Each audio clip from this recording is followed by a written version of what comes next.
Okay, fine. Let's start now, which is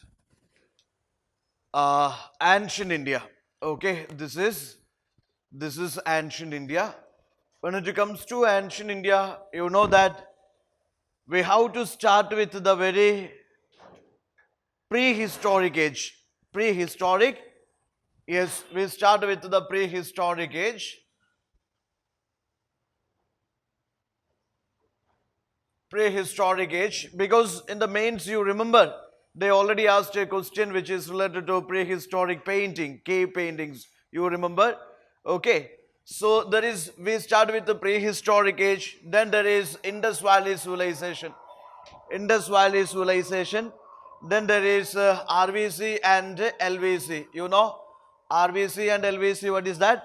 Rigvedic age and later Vedic age. Then there is Mahajanpadas. Mahajanpadas, Buddhism, and Jainism. Then it is Mauryan age,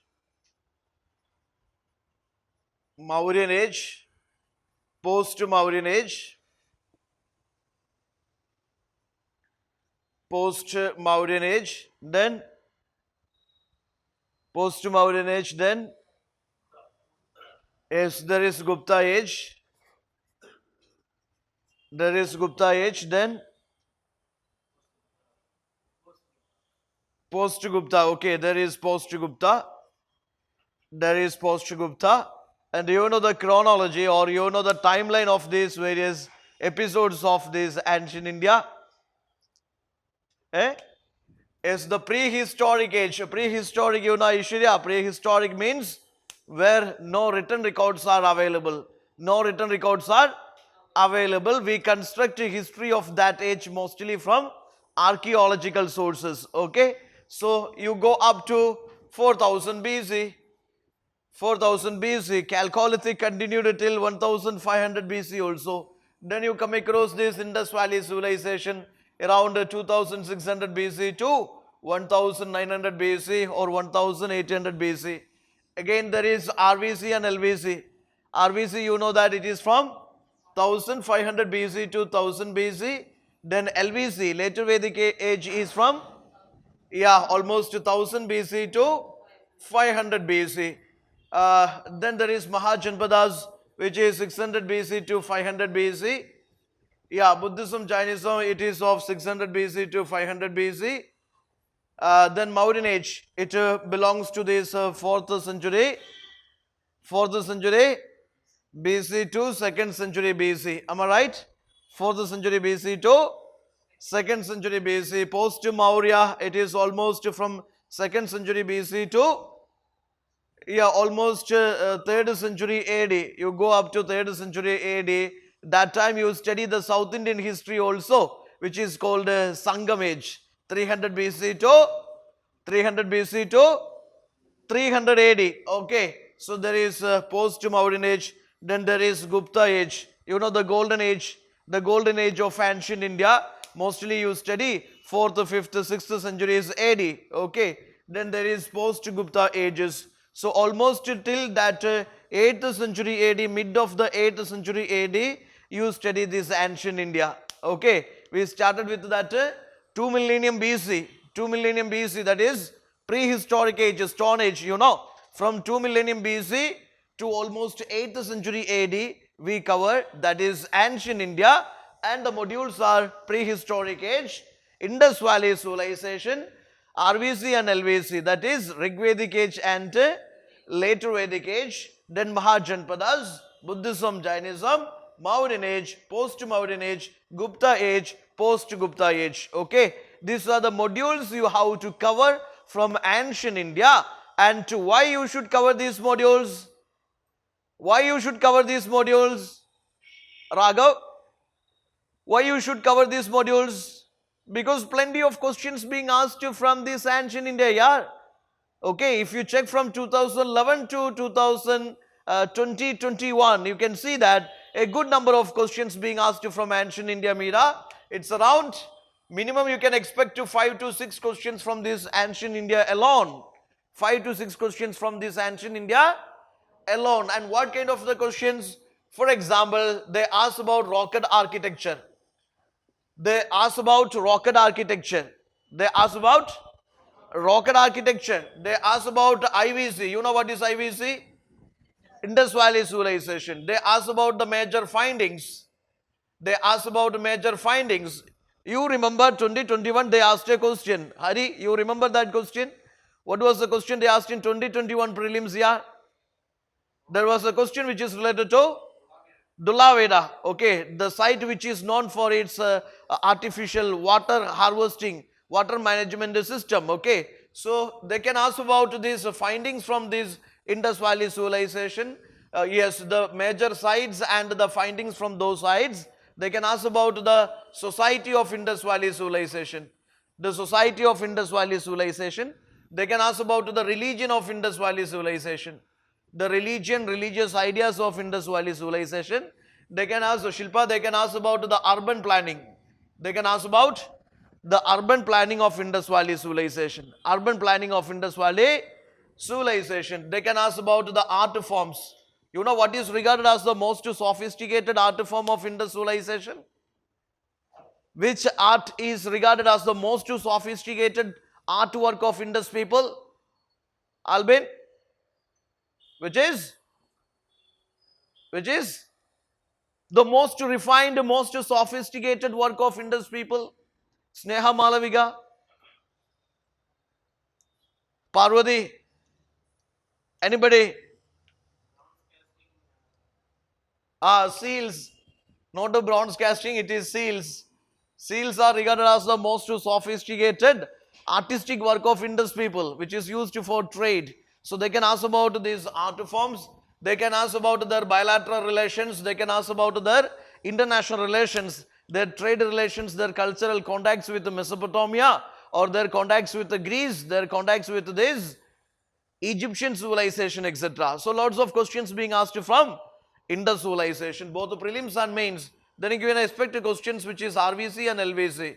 A comparative analysis of RVC and LVC. Polity, society, religion, culture can be compared of RVC and Rigvedic culture and later Vedic culture. Political, social, economic, cultural aspects of Rigvedic age and later Vedic age. Comparative type of, comparative type of questions being asked from RVC, LVC. Buddhism, Jainism, it is a Karunya bumper lottery. I used to say, you study these every year, they ask questions either in prelims or mains. If not in prelims, you can expect something in mains. Okay. So obviously that this Buddhism, Jainism, obviously it's a blockbuster module for you. Study it very well. Mahajanpada, lots of questions are there. UPC can ask the question something. For example, Magadha Mahajanpada, dynasties, popular rulers, chronology of the rulers, chronology of the dynasties, or the major capitals, major trade centers, major cultural centers, or maybe this what is called north to south or west to east arrangement of this Mahajanpada kingdoms, etc. Map based questions. Okay. Or you can expect questions from Maurya. Maurya, they asked questions. The questions were like this. What kind of the questions they asked? What kind of the Amrita? What kind of the questions they asked?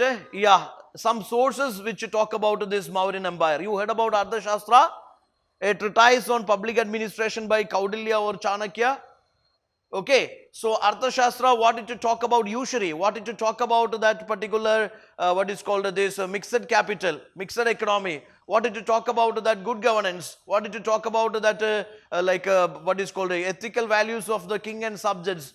Okay, or maybe Arthashastra is dealing about lots of things. So UPC can ask questions related to various literary sources regarding this Mauryan Empire. They can ask questions about these various popular, yes, like art and architectural contributions of Mauryan rulers. Ashokan Pillar, you heard about Ashokan Pillar? Ashoka's Dhamma, you heard? They can ask technical questions also, technical terms also. Some terminology questions you can expect from that area. Terminology questions you can expect from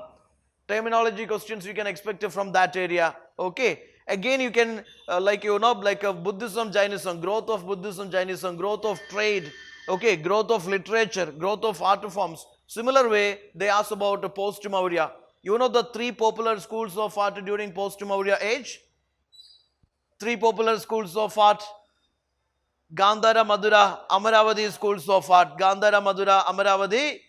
Gandhara, Madura, Amaravati schools of art. Various kingdoms, various like foreign invaders and Indian native successors of Maurya. Okay, like Kanva, Shanga, Kanva, Shatavahanas, etc. Then from foreign countries also many invaded India. Like Indo-Greeks are there. Indo-Greeks were first to introduce gold coins here. Am I right? They were first to introduce gold coins here. Okay, and there is a foreign ruler who issued this Sanskrit inscription. A foreign ruler, a Central Asian ruler who issued that Sanskrit inscription. You know his name? What was his name? Rudradaman. Okay, the foreign ruler who is very, he fell in love with the Sanskrit. Okay, fell in love with the Sanskrit, and he is the foreign ruler who issued that Sanskrit inscription. Again there are like Kushanas. You heard about Kushanas? Kanishka the Great. Okay, who started that Shaga era.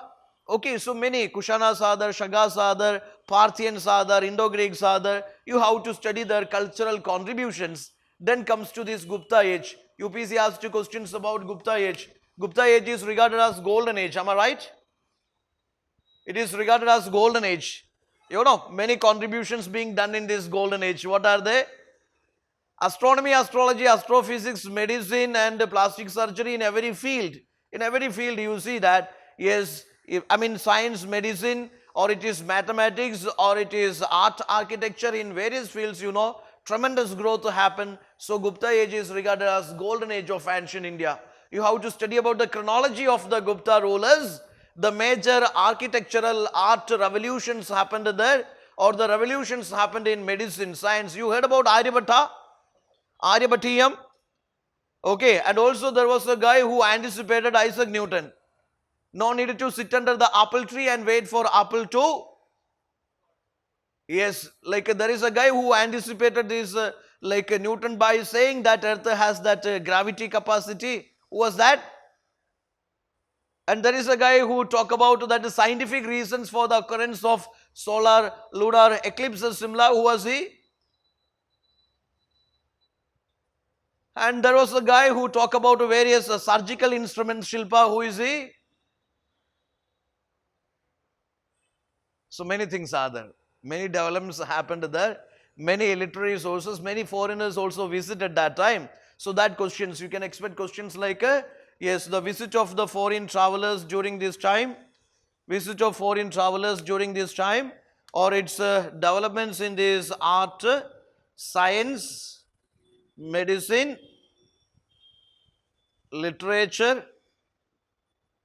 and also the chronology or the timeline of various rulers, Gupta rulers or major events, etc. important for you. Okay, then Post-Gupta is talking about various regional kingdoms. What is that? Regional kingdoms also. It's about a regional kingdoms, and there you heard about a Pushyabhudi dynasty. Is it Pushyabhudi dynasty? Is it Pushyabhudi dynasty? Who belongs to Pushyabhudi dynasty? Okay, leave it. Harshavardhana, you heard about Harshavardhana. He belongs to which dynasty? Which dynasty? But popularly known as a particular name used in this or it is popular among UPSC aspirants. Which dynasty? Harshavardhana was ruler of which century? Yeah? 7th century. During that time, a Chinese traveler visited India who was a Huansang, is a Chinese pilgrim visited India, and he said that Indian society, law and order, it was upside down. Okay, he lost almost all his valuables. Okay, so anyway, let's see. These are the modules you have to cover from ancient India, and these are the areas UPSC asks questions. These are the areas UPSC asks questions. Okay, core areas UPSC asks questions. So all of you must cover these modules, starting with the prehistoric India, culture part. Focus on its culture part.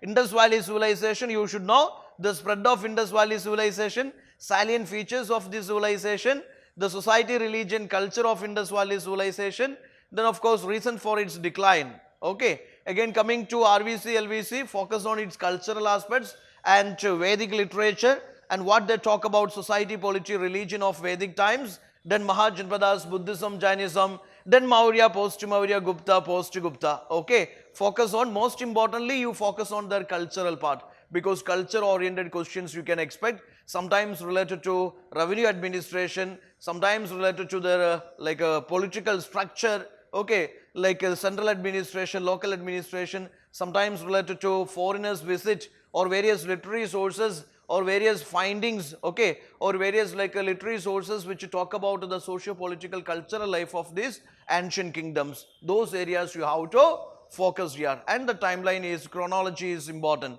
Chronology of events of ancient India is important. That's it. Moving on to the first module, which is